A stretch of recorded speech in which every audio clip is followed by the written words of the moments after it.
وصفتنا اليوم أكلة من المطبخ التركي مكسرة الدنيا. حبيت أشارككم معايا في الأكلة دي ونعملها سوا. يلا بينا عشان نشوف طريقة التحضير والمكونات نحضرها سوا. السلام عليكم. لا تنسوا الإعجاب بالفيديو والاشتراك في القناة تشجيعا لنا لنستمر بنشر المزيد إن شاء الله. السلام عليكم ورحمة الله وبركاته. مرحبا بكم في أكلات مطبخ إيمان. النهاردة هنعمل أكلة تركية عجبتني جدا، تنفع لغدا لعشاء ومشهورة جدا. حبيت أشارككم معايا فيها وتعالوا معانا عشان نعرف الخطوات والمكونات مع بعضينا. أول حاجة عندي المكون الأساسي اللي هي هنعملها الطبق الأولانية، بطاطس مسلوقة وهتبقى إيه إن شاء الله هنهرسها ناعم.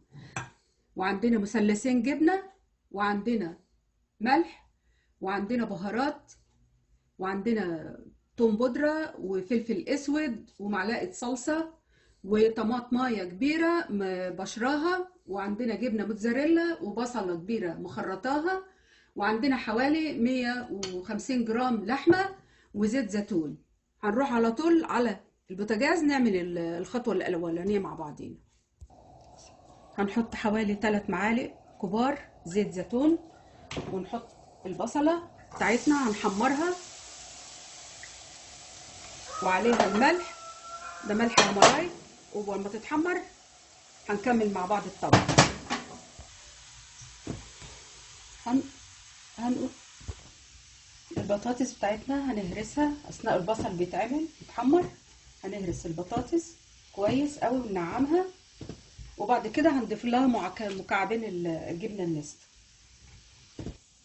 مكعبين الجبنه هنهرسهم بالشوكه مع البطاطس نخليهم يتدخلوا خالص في بعضهم. احط شويه فلفل اسمر عشان يدي طعم، وتوم بودره، ومن التوابل ديت بملح برضو، وهقلبهم كويس في بعض. هنضيف اللحمه،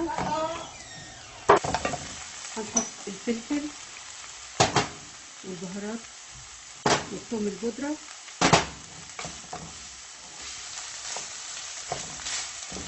هنحط الطماطم المبشوره، كوبايه طماطم مبشوره كبيره ونسيبها شويه. هنحط لها شويه ريحان جاف وشويه زعتر برضو مجفف.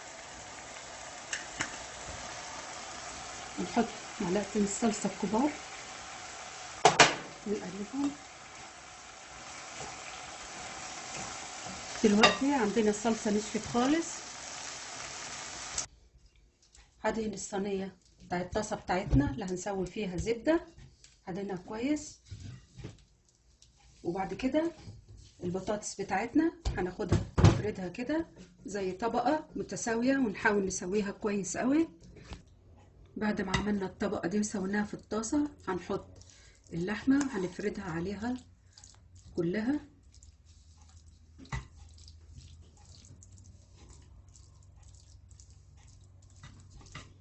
هنسويها كلها عليها على الوش.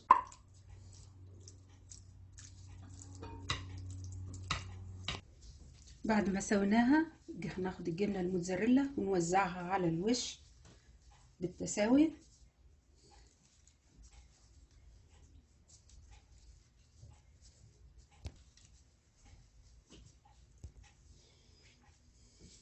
بعد كده هنروح نحطها على البوتاجاز، احطها على نار وسط وهغطي عليها واسيبها لحد ما تستوي. كده استوت معانا هي على نار وسط. هنستنى لما تبرد ونقطعها ونشوفها سوا. كانت وصفتنا النهارده للطبق التركي اللي احنا عملناه مع بعض، وصفة تركية جميلة جدا فعلا. اللحمة بالبطاطس المهروسة، وزي ما احنا شفنا الطريقة هتعجبكم جدا، اتمنى تجربوها. وعايزين نشوفها مع بعضنا. هنبتدي ان شاء الله نقطعها عشان اطلع لكم منها حتة.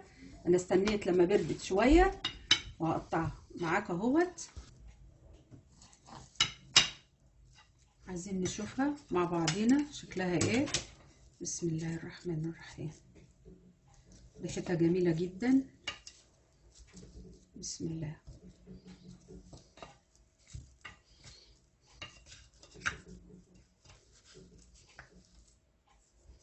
جميلة جدا.